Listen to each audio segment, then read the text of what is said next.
Hi, welcome to my podcast, Becoming a Cut Flower Grower. I'm your host, Lydia, and I'm here to share my year of growing and selling cut flowers. I'll be giving you the lowdown on everything I'm doing and sharing all the highs and lows, the good times and the inevitable disasters, all in real time. Join me on my cut flower journey, starting right now. Hello, and a very warm welcome to the latest episode. It is Tuesday, the 10th of March, 2026, and I hope you're well. I hope you've had a good weekend. I have been busy sowing my sweet peas over the weekend. I'm going to tell you later in the episode how I got on with that. I'm also pleased to say that I had an email from one of the hosts of my six-figure flower farming course after my midlife crisis episode last week, and she very kindly emailed with some super helpful advice. So that was really, really nice. And thanks also to Mel and Leanne for their kind messages this week. I do love hearing from you. If you want to get in touch, I'm always happy to get DMs on Instagram, or you can find my email address from my website, which is given in the show notes. And yeah, always lovely to get messages from you. So thank you if you've sent me any recently. Now, I didn't end up sowing my sweet peas with the exact numbers. Actually, no, not the sweet peas, the other seeds that I was talking about last week on Friday. I didn't end up sowing them in the exact numbers that I had planned from my spreadsheet.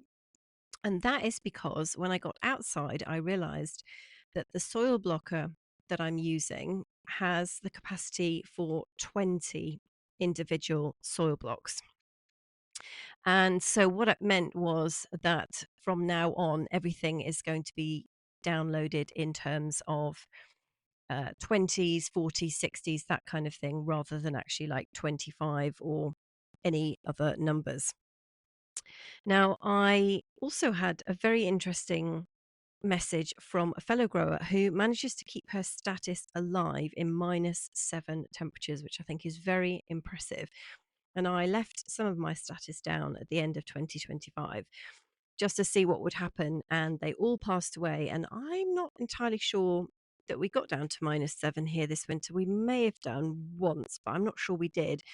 So I am feeling very envious that you managed to keep yours alive and mine snuffed it.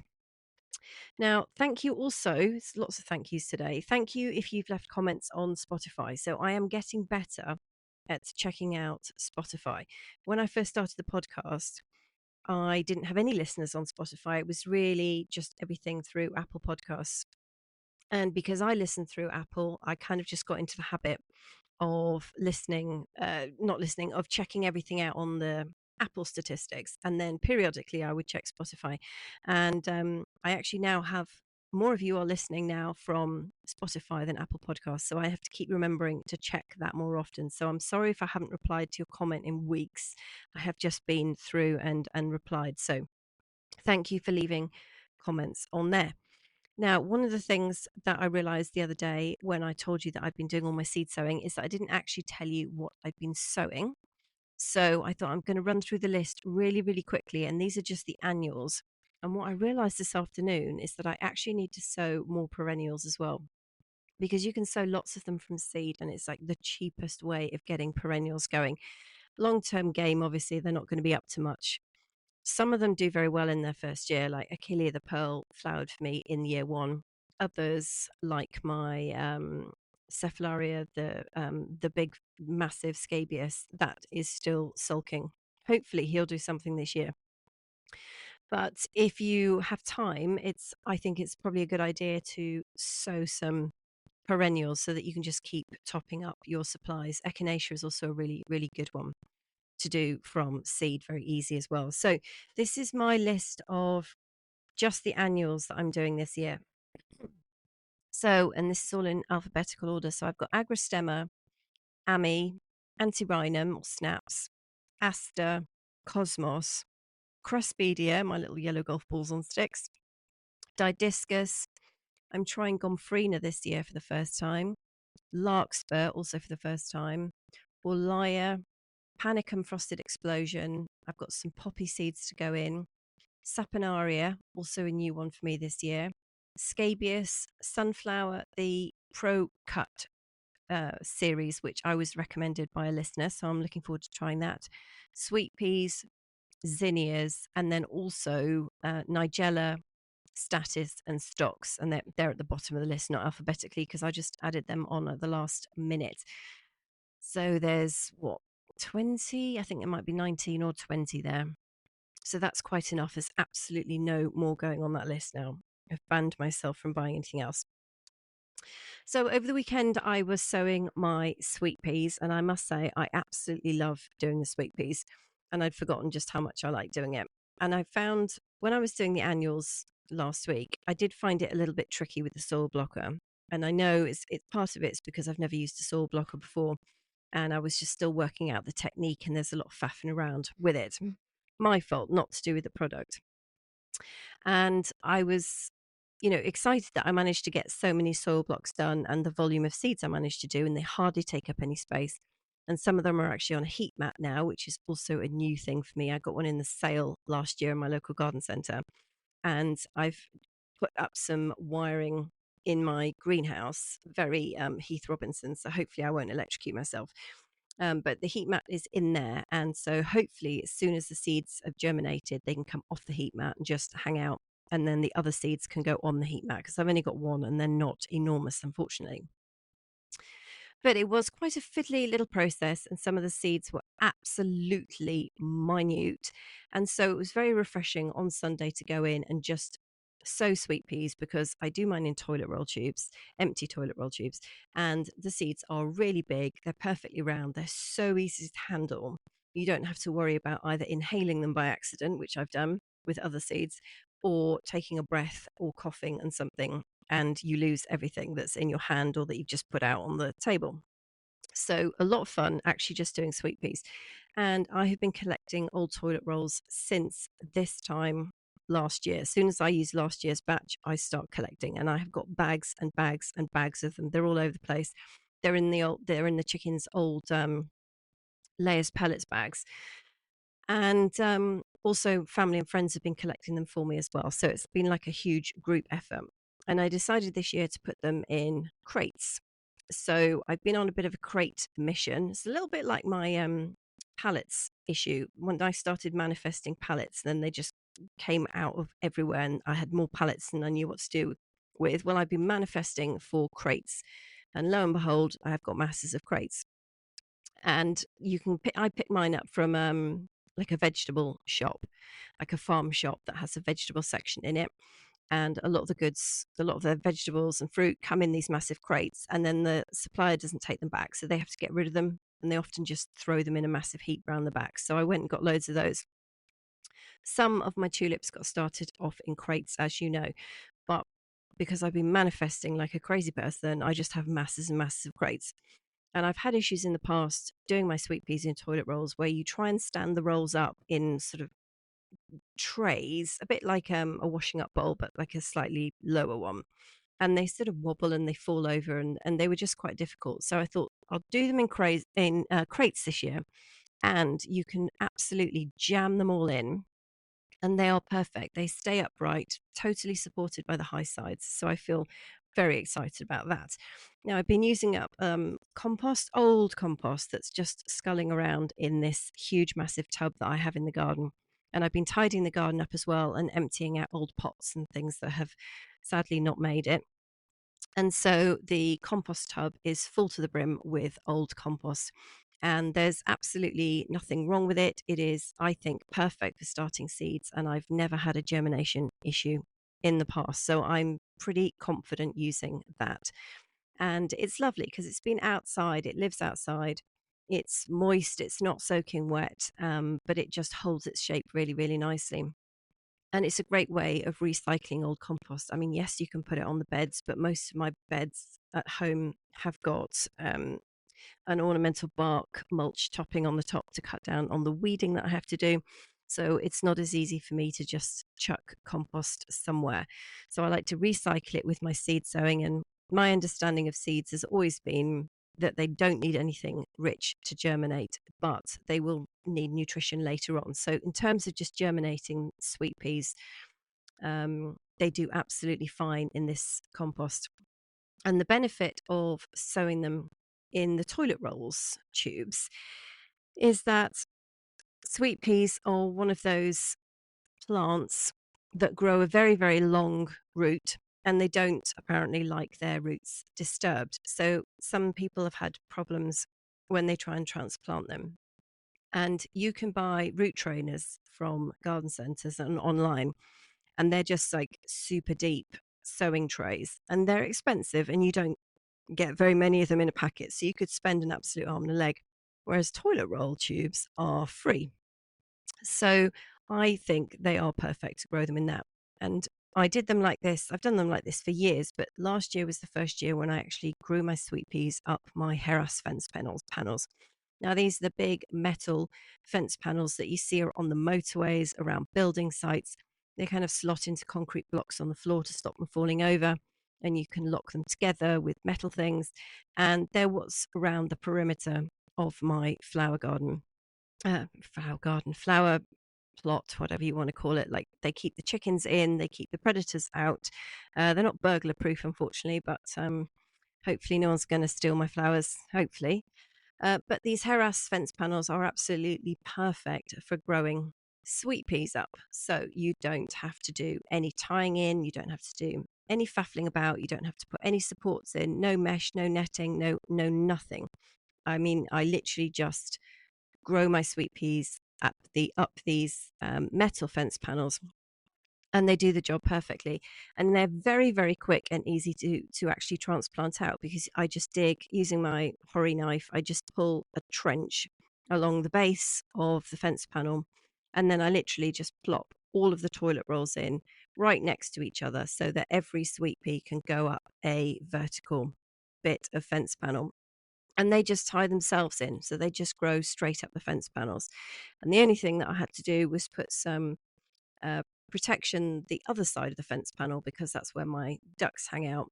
And if you listen regularly, you'll know that I didn't quite run enough protection along the fence panels last year, and a third of my sweet peas actually got pinched, which didn't cause any problems whatsoever. I didn't pinch mine because I didn't want to encourage bushy plants, because I was growing them very, very close together. If you know what these Heras fence panels are like, you'll know there's a very small gap between all of the uprights. So I didn't want to end up with massive bushy plants, because they would have just completely formed a total carpet. There wouldn't have been enough airflow. And I was worried about getting issues with mildews or molds or black spots or anything like that on them. So I didn't pinch them out. But because I didn't put enough protection on, the ducks put their beaks through and just ate the tops that they could reach. So two-thirds of them just went straight up, 6 foot tall, amazing. And then the other third of them didn't manage to make it that tall. But it all worked out fine in the end. So I guess the ducks really just did the pinching for me. So yes, so when I come to plant them, I just make this trench. I just drop all the toilet roll in with the sweet peas inside, like totally undisturbed. I don't remove the toilet roll or anything, and then just backfill all the soil and leave the compost to just completely rot down. And it does. There's like absolutely no evidence there was ever any toilet rolls in there this year, and they get plenty of water because they're right next to the ducks, and their water gets changed all of the time. So it was the absolute perfect spot for them, and they'll be going back there this year, plus some other places as well. So that is probably, well, maybe about a third of the sweet peas that I have been sown. So I've got quite a bit more to do, but that's fine. I've got crates, got compost, and I've got more toilet rolls, so that's fine.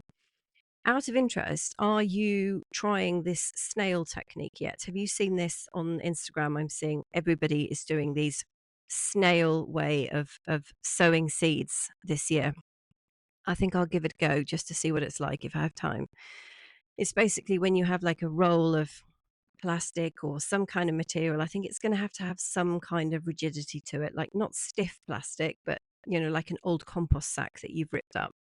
And you cut a strip of it, lay it down, cover it with compost, and then you drop the seeds on, and then you literally roll it up a bit like, actually, like a Swiss roll. I'd have think I'd call it a Swiss roll technique rather than a snail technique, because anybody that does any gardening, the last thing you want is to have anything associated with snails. So for me, I looked at it and thought that looks like a Swiss roll, but it could be because I have cake on the brain. Anyway, whichever it is, I'm going to give it a go. But I'd be interested if you grow anything like this and see and to understand what your impression of it is. Is it like just some daft, quirky thing that everybody's doing because it's trendy, or is it actually a really great technique? Now, as part of my massive data collection operation, I now have a very fancy, no, I don't, it's not fancy at all, ring binder from WH Smith.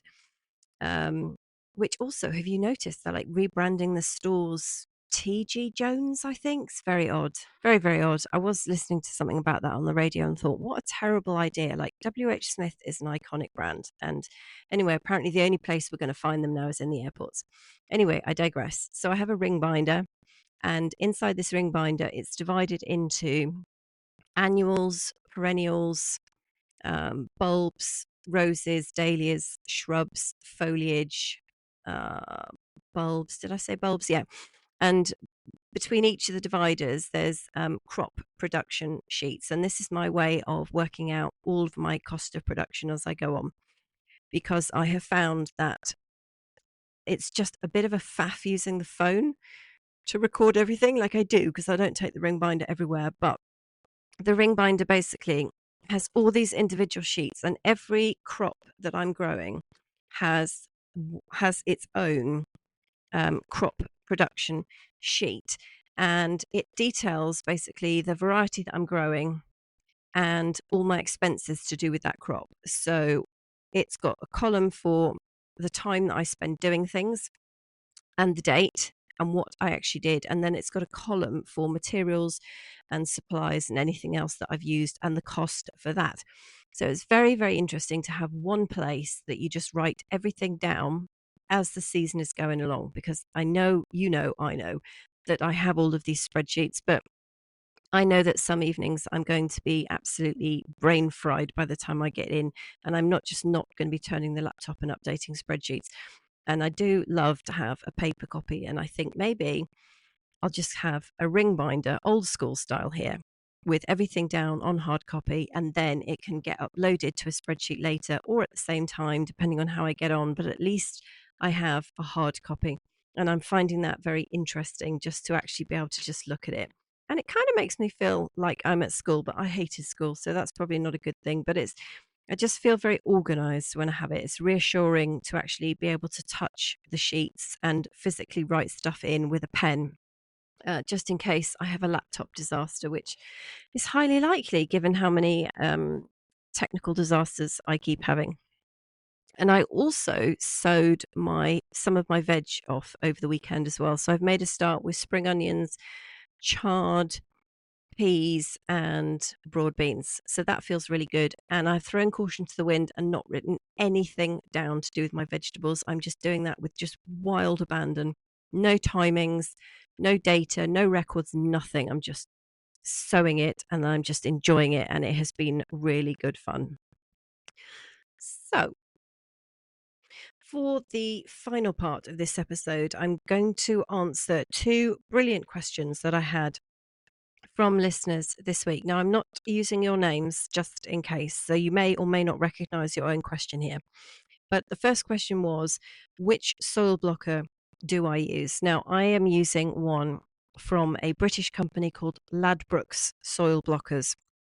I'll leave the website in the show notes for you. And I purchased the Micro 20, which is the smallest one that they do. And I think with hindsight, I'm going to need to buy a bigger one, because the squares that come out are about the size of a piece of dairy milk. And dairy milk's got quite small over the years. I remember when the squares were a lot bigger.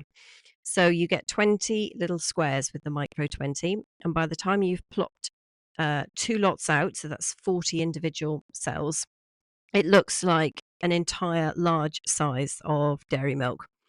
So they are really, really very, very shallow. And I had a slight worry over the weekend that I'm going to have to do something with them almost as soon as they germinate, because there just isn't very much soil at all. So I can see the advantages of buying the larger size up.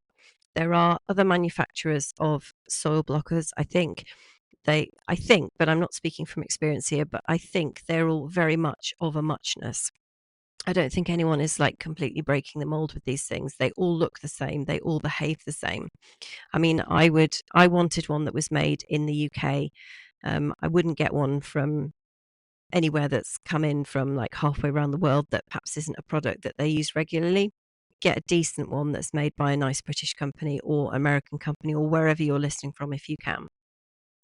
And it's also very nice to hear that someone else also uses their hands to fill their blocker, because I was thinking maybe it's just me and my technique was a bit squiffy. But it turns out there is at least one more person in the world who also uses their hands to push all the compost in the little tiny squares. And they really are very, very tiny. Now, second question that I received, and this one said, what plants do I put together in a bed? Now, this is a really excellent question, and I hope I've understood it. I kind of feel like I perhaps haven't understood it. So if I make a mess of this answer, then please get back in touch and just clarify exactly where I've gone wrong. I think the answer is it depends in a way whether you're turning your beds or not.